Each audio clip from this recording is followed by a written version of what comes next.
How's everybody doing?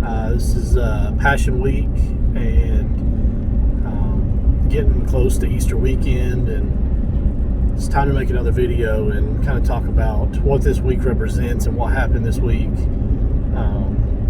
while Jesus was still on earth before his death, and fulfilling God's calling on sending him to earth in human form to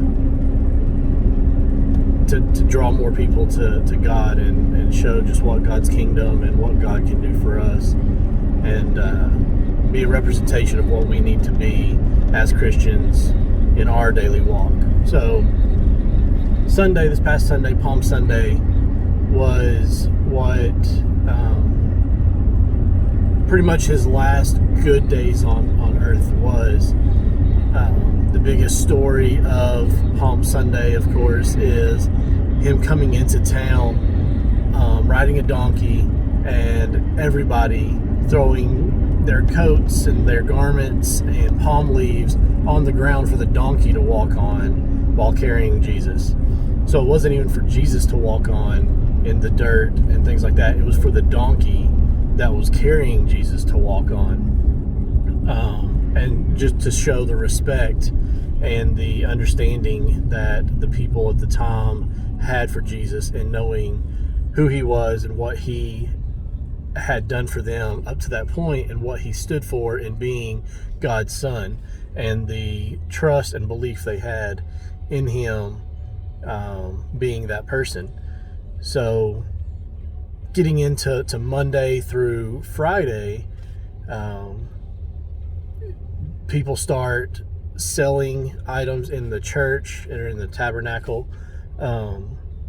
which is against what the Bible says in using the church house as a place for bartering and a place for selling and things like that. It's meant to be a place of worship and love and things like that.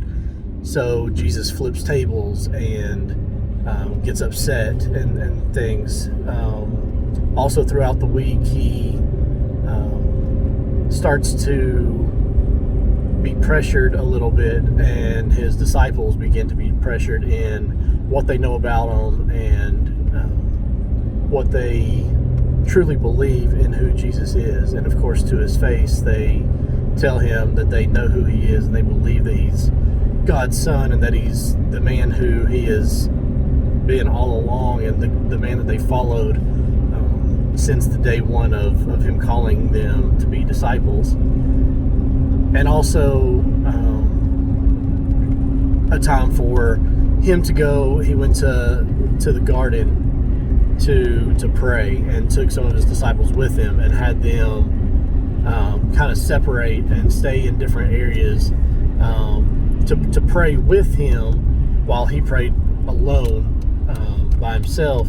But they were to pray with him in his name and pray about what was going on and what was taking place at the time. And Jesus finds them sleeping the three different times that he goes to pray, while telling them to keep watch and to pray as well, and things like that. So he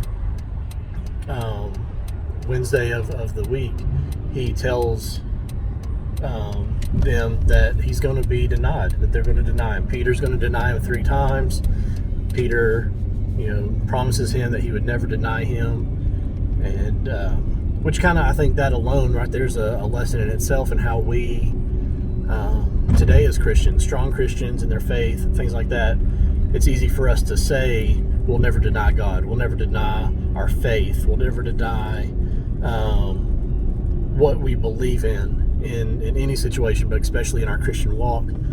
And we see more and more daily that people are falling off from that belief and from that promise of showing who we really believe in and follow, and what being a Christian means to us in our lives and our walk. But then he also, the next day, that night and the next day, is in the process of being sold out by Judas. And Judas gets into talks with the officials, the government officials, the spiritual officials, and for 30 pieces of silver sells out Jesus, and waits for the right time when there's not a lot of people around, and he can go and lead them straight to who they know Jesus is, as basically a witness taking a stand in today's time. He goes and points Jesus out to him. So, which ultimately leads to him going to the cross on Friday. But in between Judas agreeing to that and him going to the cross and having his trial and things like that, they have the Lord's Supper. And at the Lord's Supper, it's him and his 12 disciples, and they break bread, and they are merry and cheerful and love each other and talk up each other and just love each other. They're brothers, and they are on the same team, and they're in the same family, and things like that, as we are in our churches and small groups and Sunday school classes and youth groups, whatever it may be. They're a tight-knit group, which we need to be, and we're supposed to be. All the while, Judas, the entire time, has to have in the back of his head what he's getting ready to do. And Peter, just the thought of what each and every one of those 12 were thinking at that time. Some of them, I'm sure not all 12 of them, thought that was their last day with Jesus. Some of them, didn't know that a trial would even be taking place. Some of them didn't know that he would lose the trial. And even though the entire time during that trial he was patient and loving and caring of the ones who were putting him on the cross and going to eventually end his life, he was patient with them the entire time. He forgave them. He put a soldier's ear back on that was cut off by one of his disciples. He stayed loving. He stayed Jesus the entire time. And that is something that we obviously today don't see a lot of. But just amazing that in today's time we're still seeing a lot of the same things that they saw that week in our own walk, that we're too shy, we're too insecure, we're too untrusting in our own walk, in our own relationship with God, that we're not standing up for what we believe in. We're not standing up for who he is in our life and what he has done for us. Whether that's sharing our testimony or praying for others, reading our Bible so we get stronger in our own faith, going to a small group or a Sunday school class or something along those lines, to where we show who God is for us and what God has done for us. There's so many different ways that we can do that, so many different ways that we can show that in our life. And whether it's because we don't have the faith, or we're not strong enough, or whatever our excuse is, or if we just don't think about it, which also shows a lot about where we are in our walk, I believe. That it's so far back in the back of our minds that we don't think about sharing our faith. We're failing. We're losing people daily to hell, and things that are going on in the world. And I'm going to have to do a video just on this topic later this week because it's gotten crazy. But things that are going on in the world with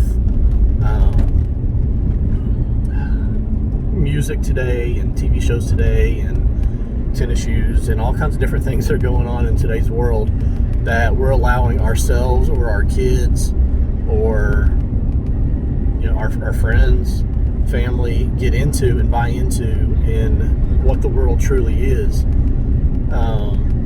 in society's eyes, is helping us lose people daily in our daily Christian walk. God's kingdom is losing people that we say we care about, and ultimately we're showing that we don't, by allowing them to believe that some of this stuff is okay, and that they've got all the time in the world to get saved, and they've got all the time in the world to to get back into God's fold and things like that.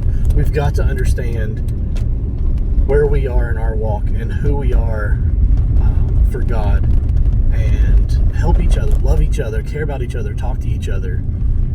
So many people are going through tough situations and tough life stories and things like that we're allowing them to just continue to fall, continue to fail, continue to feel like failures, continue not to care, to where everything that we're doing is all about us in today's society. And as long as, I've said in another video as well, as long as I'm okay, as long as my family's okay, that's all that matters. And that's not all that matters. It matters, but it's not all that matters. Everybody is loved by God, and it's our job to tell them that and share with them that they have a chance of being loved and being cared about and understanding who God is for them. And all they have to do is have a desire and want it. And a lot of times we don't allow our walk to show to where people are going to want what we have. So,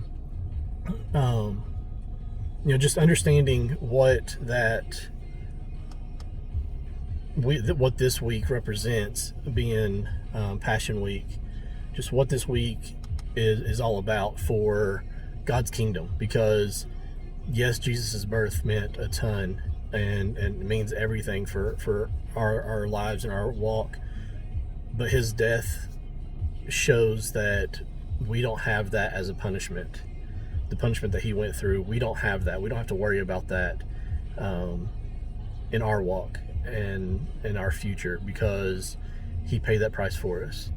And understanding everything that he went through, and then understanding how it went from Sunday to Friday, and he was having people throw things on the ground so a donkey could walk on top of.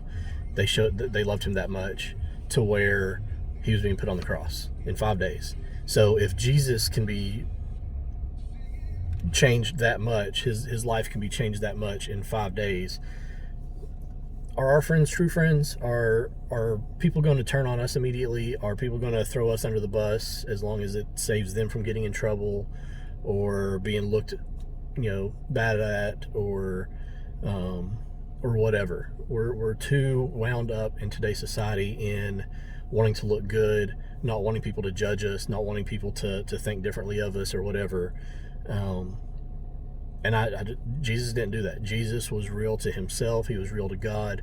And as long as we do that and are willing to do that, he's got our back, and he's going to get us to whatever platform we want to be on, and he's going to get us through whatever situation it is that we need to get through.